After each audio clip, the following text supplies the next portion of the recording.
effectivement, le fait d'être longtemps avec cette personne, de travailler sur des sentiments, des choses avec cette personne, peut amener à parfois remettre ton couple en question, peut t'amener à te rapprocher du coup de cette personne avec qui tu passes beaucoup de temps et avec qui tu vis des choses quand même fortes. Et ça peut détruire complètement un couple. Ah ouais, c'est déjà arrivé et ça arrive souvent.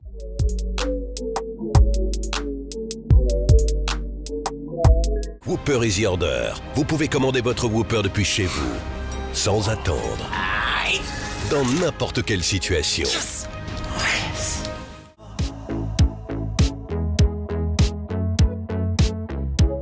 Je n'étais pas fait pour ce monde où je comptais chaque seconde.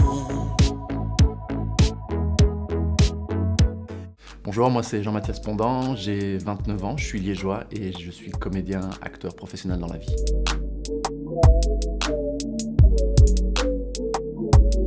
Je suis parti un an aux États-Unis et en fait quand je suis revenu, j'ai eu, je sais pas si on peut appeler ça un déclic, en tout cas il y a quelque chose qui a basculé dans ma vie et en fait j'ai complètement viré, j'ai changé de bord, changé d'optique de vie et je devais faire ingénieur architecte et j'ai décidé de me lancer dans les examens d'entrée pour les écoles nationales d'acting.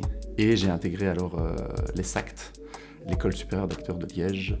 Puis à partir de là, maintenant ça fait 3 ans et demi, 4 ans que je suis, comme on dit chez nous, sur le marché de l'emploi. Moi je démarre, donc là les 3 plus gros projets que j'ai sont, je dirais le premier que j'ai fait. Le premier que j'ai fait était un gros projet parce qu'en fait on a fait 2 saisons d'affilée. Ça s'appelait PLS, la story Snapchat.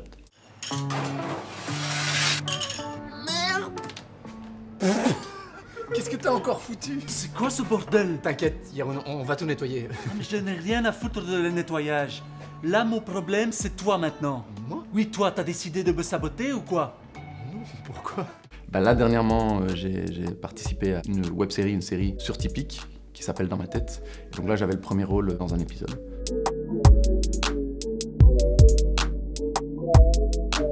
En Belgique, il y a 3 types d'agences. Tu as les agences pour les rôles, pour les comédiens.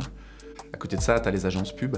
Ça brasse beaucoup de monde, ça brasse tout, même des gens qui ne sont pas comédiens. Voilà. Et donc, comment ça fonctionne? En fait, c'est assez simple. Tu t'inscris, en ligne. En général, tu dois envoyer un CV assez complet, des photos, un showreel, une bande démo. C'est aussi simple que ça. En fait, tout le monde peut s'inscrire finalement. À part dans les agences de comédiens où là, en général, il faut être issu d'une école nationale ou en tout cas être déjà reconnu en tant que comédien dans la profession. En fait, il y a agent et agence. Nous, en Belgique, on n'a pas d'agent, on a des agences. Mais en fait, tout comédien qui commence à percer ou en tout cas qui veut trouver du travail a besoin d'un agent. Parce que l'agent est la personne qui est directement en lien avec les réalisateurs et les productions. En fait, comme il n'y a pas de... L'agent, tu ne le payes pas. Il se prend une commission qui est de 10%. Il a besoin d'être sûr qu'avec toi, il va pouvoir gagner de l'argent. Parce que tout le travail qu'il va faire en amont pour te trouver un casting, c'est du temps, c'est de l'argent. Et si ce temps et de l'argent-là, toi, tu ne réussis pas ton casting, lui, il le perd. Donc, ils investissent sur des comédiens qui fonctionnent déjà. Donc voilà, il y a un peu ce paradoxe très, très compliqué et très embêtant pour le comédien quand il démarre, c'est d'essayer de trouver un agent. En Belgique, il faut savoir qu'il n'y a pas d'agent, parce que c'est considéré comme du proxénétisme encore aujourd'hui. Et donc, d'ailleurs, tous les acteurs belges qui finissent par fonctionner, finissent par aller se trouver un agent sur Paris, ou alors sur Londres.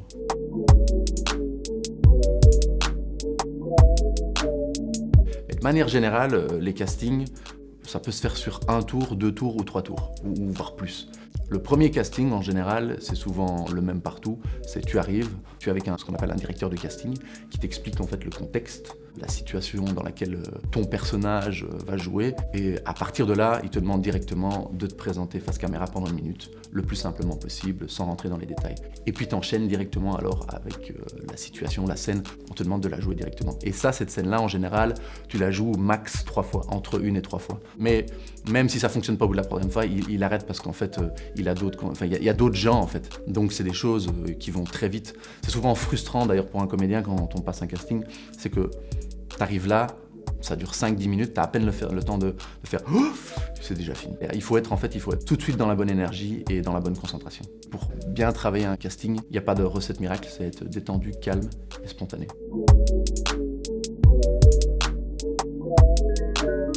Ce que j'aime dans ce métier, c'est le fait qu'on ne s'installe pas dans une routine. Tu es tout le temps dans un autre endroit, tout le temps avec des nouvelles personnes. Tu as l'impression de voyager en fait. Deuxième point, oui effectivement, c'est que c'est un métier de contact. Tu es tout le temps dans du relationnel avec des gens. Que ce soit sur le set, avec les comédiens, ou que ce soit hors plateau, avec le réalisateur, l'équipe technique, la costumière, le make-up. Il y a un truc où tu es tout le temps dans du partage et dans de l'échange avec des gens. Et ça, oui, moi, c'est vraiment quelque chose qui me plaît. Et alors enfin, surtout, c'est tout le travail création, de travail des émotions, le fait de pouvoir en fait tout jouer en fait, être qui on veut et surtout de jouer des choses qu'on n'aura jamais la possibilité de jouer dans nos propres vies, de vivre des choses qu'on ne vivra jamais. Ça c'est super. En fait c'est un peu comme redevenir enfant et de pouvoir le rester toute sa vie en fait. Et ça c'est super beau.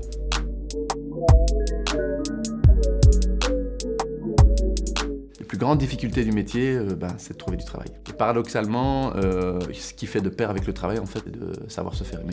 Si tu trouves du travail, c'est que tu te fais aimer par des réalisateurs, par des gens, par des producteurs ou même par le public. Et si tu aimais des gens, tu finiras par trouver du travail. Même quelqu'un qui finit par trouver du travail, on s'en même à être connu, il y a toujours des moments où il a moins, où il a pas assez, où il travaille plus. Il y a des moments où tu as plein de choses et des moments où tu n'as rien. Et ça reste un truc qui est tout le temps là, en fait. Ce que je trouve intéressant dans le métier de comédien, mais qui est à la fois très destructeur et qui peut être très dangereux, c'est cet équilibre entre la réalité et la fiction. On est toujours entre les deux, surtout en cinéma. C'est-à-dire qu'il y a toujours une partie de toi-même que tu dois investir, même une grosse partie de toi-même. Parce que tu dois jouer avec tes émotions, avec ce que tu es, avec ce que tu ressens. Tu dois toujours être dans quelque chose de naturel, tu dois pas tricher, parce que si tu triches, la caméra, elle le voit tout de suite. Ce qui est dangereux, c'est qu'on le voit, il y a beaucoup d'acteurs qui ont envie de travailler un personnage, et donc parfois, ils vont se mettre dans des états, ils vont se changer physiquement, et ça peut devenir très dangereux, psychologiquement et physiquement. Regarde le Joker avec Joaquin Phoenix, dernièrement, il a perdu, je sais plus, 25-30 kilos, et il était dans un état, le mec, il était un peu dans un truc un peu semi-conscient. Physiquement, il était plus très bien. Et c'est ça qui fait aussi qu'à un moment donné, le rôle prend une dimension de ouf, parce que même lui, il devient un peu fou, tu vois.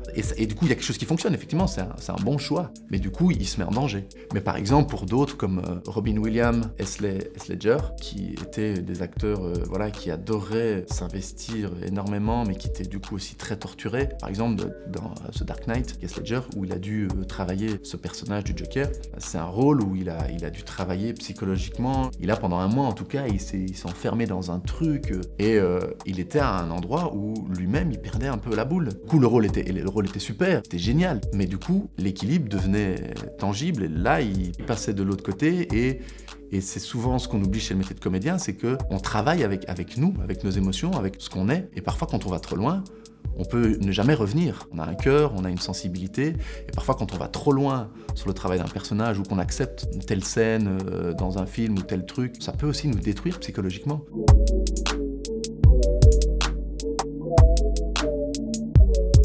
Quand tu viens et que tu sens qu'en fait, si c'est pas toi, c'est quelqu'un d'autre, que tu viens juste pour donner le change aux comédiens, tu viens souvent pour une journée et demie, voilà, là tu sens que tu travailles pas sur un personnage, tu sens que tu travailles pas vraiment sur quelque chose, tu sais que tu viens juste pour servir à donner quelque chose à quelqu'un et puis en fait tu t'en vas. C'est juste des rôles avec lesquels tu es obligé de dealer au début quand tu démarres en fait ta carrière et t'es pas tout de suite en haut de l'affiche. Quand t'es pas le fils d'eux ou quand t'as pas les contacts. Et moi, je suis pas le fils d'eux, j'ai pas les contacts. Donc je suis obligé de passer par ce genre d'étape. Pareil, l'année dernière, j'ai eu la possibilité de tourner sur un long métrage en anglais. Tout de suite, j'ai senti que j'étais dans une machine. Moi, je venais jouer le rôle du barman. Je savais que ça allait... Enfin, que moi, j'avais pas une grosse importance, mais j'étais content d'être là. Et en fait, très vite, j'ai senti aussi qu'on me retirait des répliques.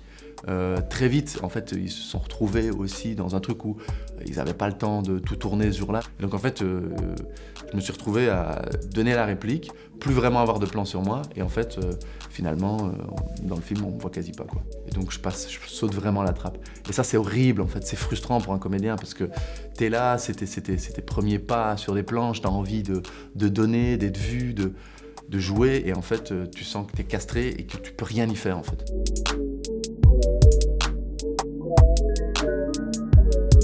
C'est très compliqué parce que du coup, ça dépend si tu sors avec une comédienne ou pas. Mais si tu sors pas avec une comédienne, oui, il y a tout ce côté jalousie qui peut se développer parce qu'effectivement, si tu es amené à devoir faire des scènes... Après, tu peux toujours choisir dire non.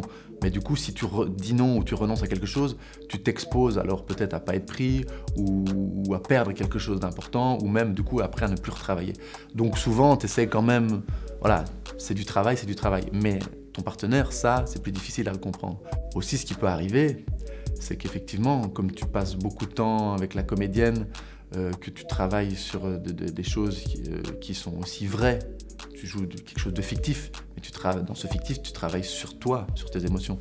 Et là, il y a quelque chose qui peut aussi se développer avec la comédienne, vous vous rapprochez, il y a des rapprochements qui peuvent se faire, et donc effectivement le fait d'être longtemps avec cette personne, de travailler sur des sentiments, des choses avec cette personne, peut amener à parfois remettre ton couple en question, peut t'amener à te rapprocher du coup de cette personne avec qui tu passes beaucoup de temps et avec qui tu vis des choses quand même fortes, et ça peut détruire complètement un couple. Ah ouais, c'est déjà arrivé, et ça arrive souvent. Voilà, on est humain, il y a un rapprochement qui se fait, et comment on joue entre cette parallèle entre la réalité et la fiction. C'est un métier où on doit s'investir beaucoup personnellement, émotionnellement, et donc du coup c'est un métier où à tout moment peut vriller, peut aussi voilà, foutre à mal ta vie sociale.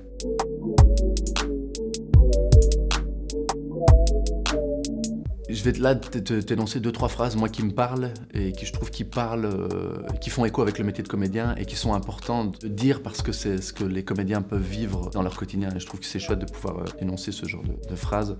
La première, c'est le ridicule ne tue pas, au contraire. Il permet de vivre pleinement, de s'accepter tel qu'on est. C'est une phrase, moi, que j'essaie de me rappeler et j'essaie d'avoir toujours avec moi. Parce que c'est important de se dire qu'un comédien, en fait, il doit toujours essayer d'aller dans des trucs où il perd le contrôle et où il est souvent ridicule et souvent dans l'embarras. Et c'est souvent difficile pour un comédien d'accepter de faire ça. Surtout au début ou même parfois en fin de carrière. Parfois on te demande un truc et t'es là, tu sais pourquoi je fais ça Mais voilà, et je pense que c'est chouette d'avoir cette phrase en tête, de se rappeler qu'en fait on le fait pour soi. On le fait pour soi et pour se faire du bien. Et surtout pour s'accepter. Il n'y a pas de honte, il n'y a de honte de rien, il n'y a pas de problème. Le problème, il est chez les autres, pas chez soi. À partir du moment où on est bien avec soi-même, tout va bien. Le deuxième, c'est nous ne sommes qu'émotions, alors laissons l'acteur en nous s'exprimer. Alors, j'aime bien cette phrase parce qu'on oublie trop souvent que les émotions, c'est quelque chose de tabou dans la société. C'est quelque chose avec lequel on a du mal, même nous en tant que comédiens dans notre propre vie sociale. C'est des choses avec lesquelles qu'on va bloquer souvent, qu'on va retenir. Et ce qui est assez amusant, c'est que le métier de comédien, c'est tout l'inverse en fait. On te demande en fait de constamment te mettre à nu et lâcher tes émotions et y aller. Et c'est quelque chose de très difficile en fait, très difficile à faire. Mais finalement en fait, c'est ça le quotidien du comédien. C'est quelque chose de magique et en même temps quelque chose de très difficile. Être acteur, c'est avant tout savoir se faire aimer. Même si ça a l'air bien de voir un comédien qui est là, qui est beau, qui sait s'exprimer, qui va vers les gens, etc. Ça peut avoir un revers très violent. J'ai eu beaucoup de problèmes dans mes relations aussi. Comme j'allais souvent vers les gens, j'étais tout le temps gentil, je m'intéressais. Il y avait une forme de séduction que je développais entre moi et mes interlocuteurs. Et cette séduction, elle peut faire peur. Et surtout, elle peut faire peur auprès des gens qui sont proches de toi. Et moi, dans mes dernières relations, j'ai eu ce problème. Enfin, ma partenaire ne comprenait pas ça. Et donc voilà, c'est quelque chose avec lequel le comédien aussi doit dealer tout le temps. C'est toujours essayer de se faire aimer. Et il y a des fois aussi où le comédien, en fait, aimerait juste pouvoir être, tu vois, bien et ne pas avoir à devoir plaire, juste pouvoir être lui-même. Encore aujourd'hui, je suis en lutte avec ça. Je suis pas sûr d'avoir envie de rentrer dans ce genre de schéma. J'ai plus envie de faire mon petit chemin tranquille parce que c'est quelque chose qui va contre ma nature, en fait. Je fais pas ça pour ça, en fait. Je fais ça parce que j'ai envie comme je te disais, de vivre des choses, de rencontrer des gens et pas de faire le malin et dire tiens, va voir ça, tchic-tchac.